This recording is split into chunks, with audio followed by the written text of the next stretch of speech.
Jy leef in hierdie wêreld en jy kan dieselfde wees as al die ander mense. Jy kan doen soos hulle doen. Hulle gewoontes, maar almal maak so.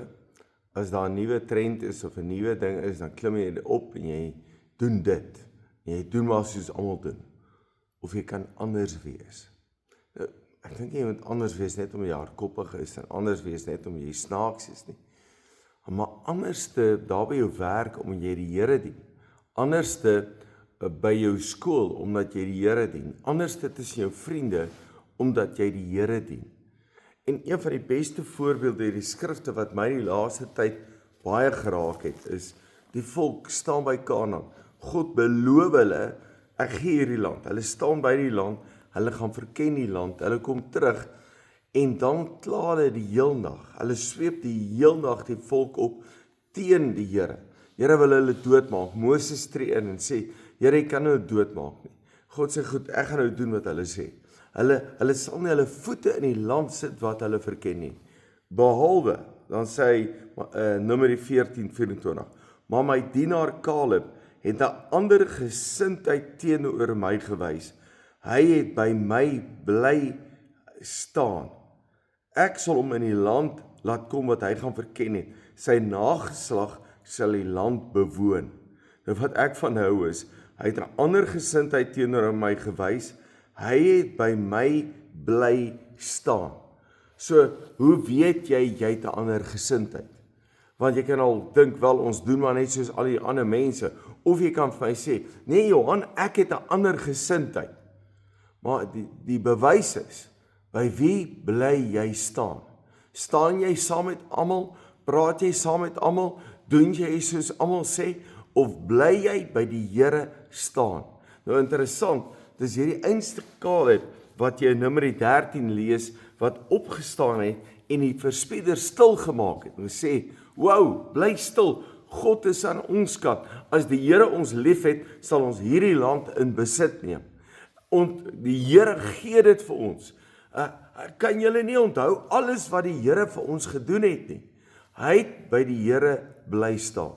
Nou, as jy nou by die werk is, of by die vriende, of waar ook al, en jy het 'n verskil, en jy nou sê, nee, ek staan saam met hom, wat beteken dit vir jou? Dit beteken, daai ou gaan na jou luister, dit beteken, hy stem saam met jou, ek staan saam met hom, ek staan by hom. In vandag se wêreld is dit so demokraties, ons mag vir niks meer opstaan nie. Ons het nie reg om vir iets op te staan nie. Nee, ons moet almal in ag neem. Dit is reg. Maar by God moet jy God in ag neem. Neem jy nie almal in ag nie, jy neem die woord van die Here in ag. Ek staan op God se woord. Ek staan by die woord van die Here. Ek doen wat die Here sê. Hy het 'n ander gesindheid gehad. Nou vra ek jou, wil jy hierdie week nie 'n bietjie ander gesindheid hê? En kom en sê, ek staan by die Here nie. Nou, Romeine 10 vers 9 sê, as jy met jou mond bely dat Jesus die Here is, en met jou hart glo dat God hom uit die dood uit opgewek het. Nou, jou gees sit hier binne in jou hart. Caleb het geglo. Sy hart was anders gewees. Hy het 'n ander ding bely. Vandag wil jy nie bely dat Jesus die Here is en met jou hart glo dat God hom uit die dood uit opgewek het nie. Dan daag ek jou uit, gaan vertel dit vir 5 mense. Gaan sê vir 5 mense vandag, luister, ek glo, Jesus is die Here en God het hom uit die dood uit opgewek. Hierdie besigheid, Jesus is die Here. Hierdie krisis, Jesus is die Here. Wat dit ook al mag wees, dan sê hy, Jesus is die Here en God het hom uit die dood uit opgewek. Dan kyk ons, wat is mense se reaksie? Die eerste ding wat ek agtergekom het, ons sukkel om dit te sê. Ons is bang om dit te sê. Want nou gooi hulle my met klippe.